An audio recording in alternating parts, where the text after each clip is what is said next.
Situazione ULSS 7 Pedemontana che sta diventando inaccettabile per l'intero territorio, come dimostrano anche le tante, troppe segnalazioni di voi telespettatori che ci raccontate le vostre storie, continui disagi, disguidi, disservizi, silenzio da parte di chi dirige l'azienda sanitaria. Duro l'intervento del capogruppo Dem in regione Giacomo Possamai, ospite a Focus del nostro direttore Luigi Bacialli. Possamai che ne dice soprattutto riguardo a questa situazione a Bramezza che non intende minimamente fare un passo indietro, non risponde alle domande che noi gli poniamo ogni giorno. Sì, direttore, come insomma si intuisce dal servizio e dalla sua domanda, anche all'interrogazione che noi abbiamo posto ormai 3-4 mesi fa, non ricordo neanche più perché è passato tanto tempo, non è ancora stata risposta ed era un'interrogazione proprio che verteva su questo, cioè sul fatto che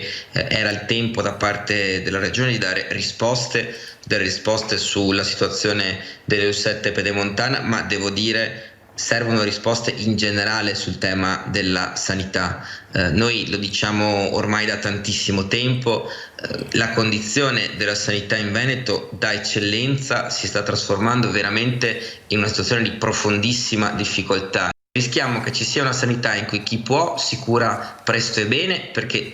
salta la coda, tra virgolette, si rivolge al privato e ha la possibilità di essere curato immediatamente, e chi invece non può, non ha le possibilità economiche, quindi per quella visita deve aspettare dei mesi, aspetta e spera. Ecco, questo in una sanità che è sempre stata un vanto per il nostro territorio non è accettabile.